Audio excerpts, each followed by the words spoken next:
Hello bachcho, let's read this question. The question says that which of the following quantities has a kilogram into meter square per ampere square into second cube as its unit SI unit.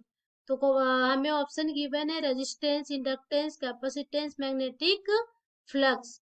तो इसके लिए सबसे पहले जो हमारा की concept होगा वो है हमारा रेजिस्टेंस। की कॉन्सेप्ट की कॉन्सेप्ट फर्स्ट है हमारा रेजिस्टेंस। रेजिस्टेंस तो रेजिस्टेंस क्या होता है? Resistance serve as an indicator that it indicator indicator it indicator that quantifies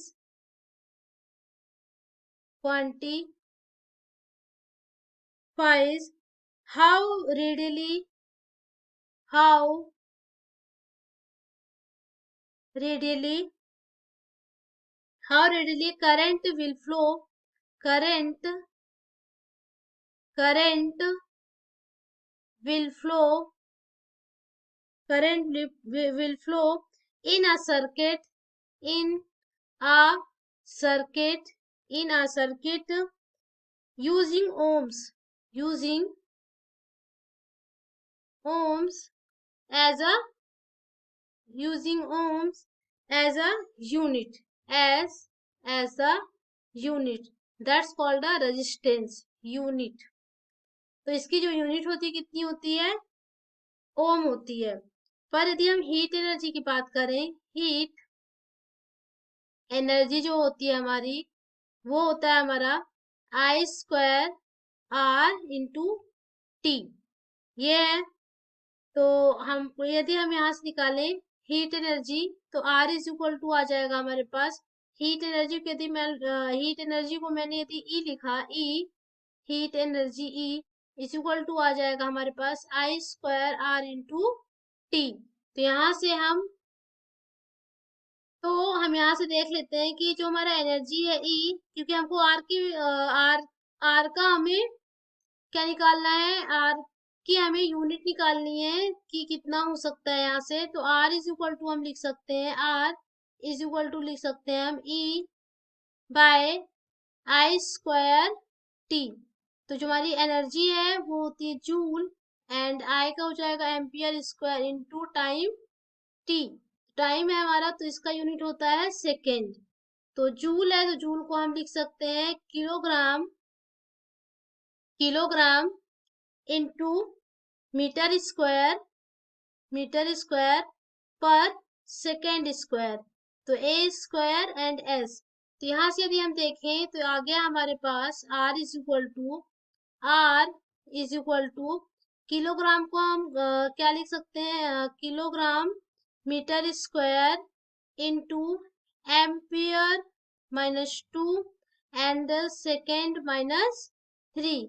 तो जो हमारा रेजिस्टेंस की दूसरी जो यूनिट आई है वो क्या आई है, kilogram metre square into A-2 into s की पावर -3। ये आ गई हमारे पास। ये हमारा हो गया रेजिस्टेंस का। अब हम दूसरा की कॉन्सेप्ट यूज करते हैं, इंडक्टेंस। इंडक्टेंस जो की कॉन्सेप्ट है वो है हमारा इंडक्टेंस। सेकेंड है हमारा इंडक्टेंस। इंडक्टेंस तो इंडक्टेंस क्या होता है? The tendency of the tendency of tendency of the tendency of an electrical conductor electrical conductor electrical conductor to oppose to oppose a to oppose a change in the change in the electric current electric current flowing through it, flowing through it, flowing through it. And इसकी जो SI unit होती है वो होती है हमारी Henry H. This is the SI unit. And यदि हम इसके दूसरे फॉर्म में लिखें, एमकेएस में लिखें, तो ये हमारा हो जाएगा केजी मीटर स्क्वायर पर सेकेंड स्क्वायर इंटू पर एम्पियर का स्क्वायर. ये हमारा हो गया हेनरी. अब हम तीसरा जो हमारा की कॉन्सेप्ट है वो है हमारा कैपेसिटेंस. तो थर्ड हमारा जो की कॉन्सेप्ट है वो है हमारा कैपेसिटेंस. तो कैपेसिटेंस क्या होता है हमारा, की होता है. कैपेसिटेंस क्या है हमारा, जो कैपेसिटेंस है वो है the amount of charge, the amount of charge, the amount of charge, the amount of charge, the amount of charge that can be stored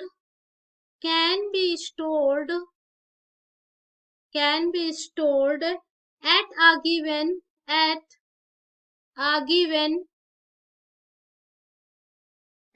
given voltage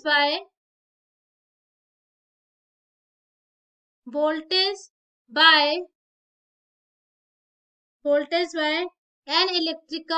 an electrical component,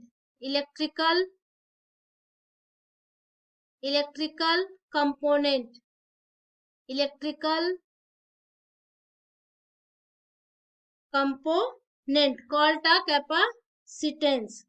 Okay, component called a capacitor,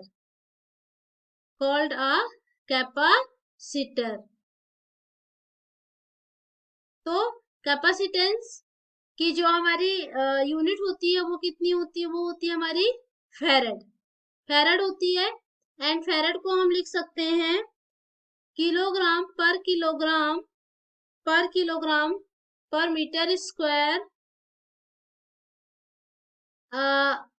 second power 4 and ampere की power square. ये हम लिख सकते हैं फेरेड को. अब हमारा जो नेक्स्ट हमारा जो की कॉन्सेप्ट है वो है मैग्नेटिक फ्लक्स. तो मैग्नेटिक फ्लक्स हम देखते हैं. Magnetic flux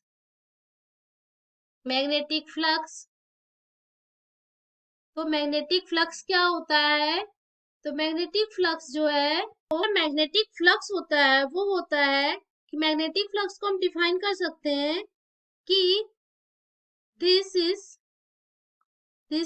as the number of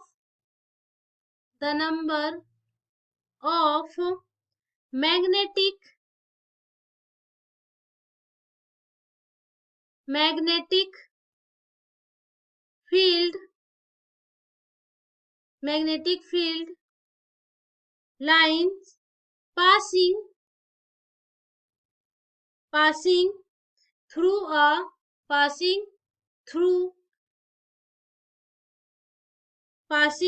a given closed surface. That's called a magnetic flux. And इसकी जो यूनिट होती है हमारी एसआई वो होती है वेबर. तो वेबर को हम क्या लिख सकते हैं, हम लिख सकते हैं इसको किलोग्राम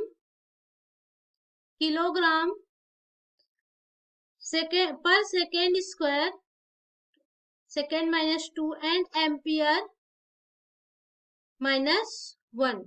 तो हम देखते हैं कि जो हमारा जो हमसे क्वेश्चन में पूछा है वो हमारे रेजिस्टेंस आर से क्या कर रहा है, मैच कर रहा है ओम एसआई यूनिट को हम किलोग्राम इंटू मीटर स्क्वायर पर ampere square and second cube into second cube पर सेकेंड क्यूब को हम लिख सकते हैं रेजिस्टेंस को। तो हमारा जो ऑप्शन ए है वो करेक्ट होगा।